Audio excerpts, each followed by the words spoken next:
Have you ever wondered what happens inside the mind of someone who faces death every day?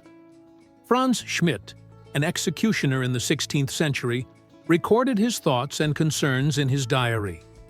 Together, we will open these pages of history to better understand people, society, and the stories behind each death sentence.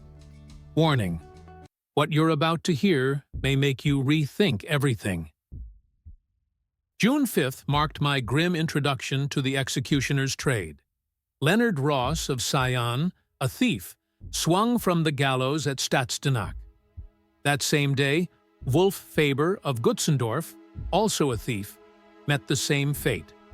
But the most chilling spectacle was Bartel Doschent of Vastafels.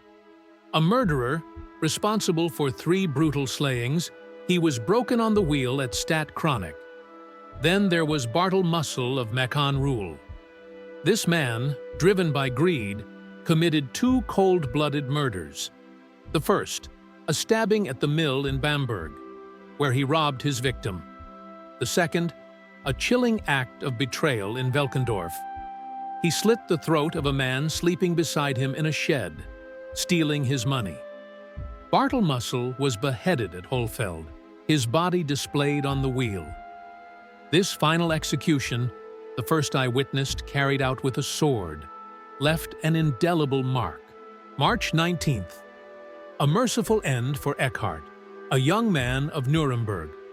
A thief, he was granted the favor of beheading by sword here in Nuremberg. July 13th. A grim fate for a woman who murdered her own illegitimate child. She was executed by drowning. August 6th. Justice was served to Hans Buchner, previously banished from Nuremberg. On this day, he was joined by George Gabler of Schoenfeld and Michael Dietrich of Pernitzwin, known by the alias the Margrave. These 3 thieves and robbers were beheaded by sword here, and their bodies displayed on the wheel. A poignant moment unfolded as they were led to their fate. The Margrave's wife, unaware of his arrest and his criminal life, witnessed the procession of condemned men. In a moment of heartbreaking recognition, she saw her husband among them. She rushed forward, embracing and kissing him, a final, tragic farewell. Also, this day, a thief, who was also a cutpurse, was hanged. Another thief met the same end. A murderer was beheaded. 2 more thieves were hanged. January 10th. A colorful life met a somber end. Christoph Huck, known as the Fiddling Cobbler of Neuenstadt, a shoemaker by trade, but also a fiddler, drummer, and, it seemed, a master thief, was hanged in Nuremberg. This versatile character, who even entertained at tower festivals as a jester, faced his death with Christian resolve. Remarkably, he had been spared the gallows 12 years prior at Kambach. Also this day, George Pressegul of Notska, a thief and murderer, paid the ultimate price. He not only killed his wife, but then staged her death to appear as a suicide by hanging. He had also previously committed a stabbing. He was beheaded by sword in Nuremberg, and his body was then dissected.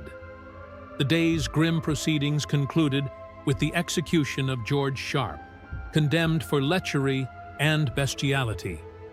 His unnatural crimes, involving 4 cows, 2 calves, and a sheep, led to his beheading.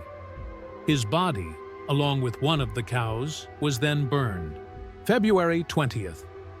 The Reign of Terror led by Catherine Brooklyn, formerly known as Stamlet Cathra, the foreigner of Birkenstadt, came to an end. This woman, once publicly whipped from preserve by my father, had clearly not learned her lesson. Consorting with thieves and robbers, she assembled a gang of 16, terrorizing the countryside with nighttime raids. Their victims were bound, tortured, beaten, and wounded, forced to surrender their money and clothing. Catherine was finally beheaded by sword in Nuremberg. Her execution, originally scheduled 12 weeks prior, had been delayed due to a false claim of pregnancy. Also, this day, Anna Bischofin of Augsburg, previously whipped out of Würzburg and branded on the cheeks, met her fate. Driven by misplaced anger over a lost purse, she set fire to a shed at Kudzun Farm near Lauf on St. John's Baptist Day. She was beheaded by sword at Lauf, her body burned, and her head displayed on the scaffold. Like Catherine, Anna falsely claimed pregnancy in a desperate attempt to avoid execution. Finally, 5 young thieves faced justice. Henser of Geiselwind, alias the Fat Lad Henser, Pauluf of Hernda, Kilian Wurm of Wernsbach, Hans Schwerber, and Hensler Klopfer. These 5, along with the previously executed Silly Mary and Country Kate, had been involved in numerous burglaries and thefts. They were repeat offenders, having been whipped and placed in the stocks no less than 10 times.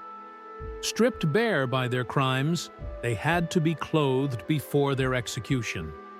Some were shockingly ignorant, unable to recite prayers, or having never set foot in a church. Their ages ranged from a mere 13 to just 22.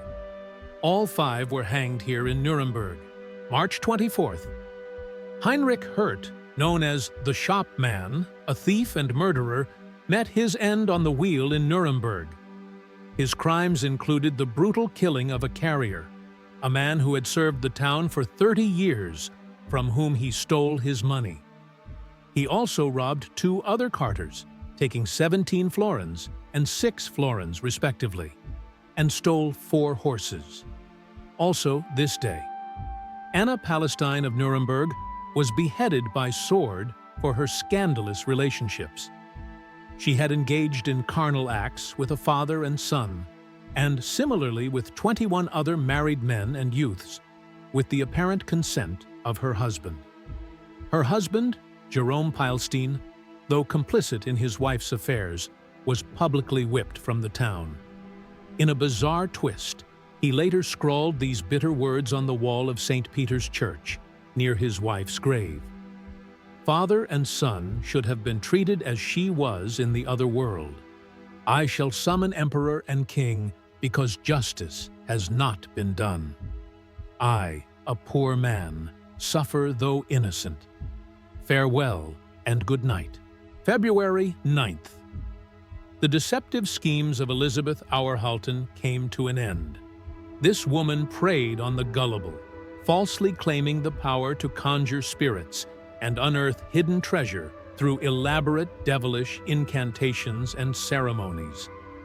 Her targets included the wives of a soldier and Councillor Fisher, among others. Her methods were cunning.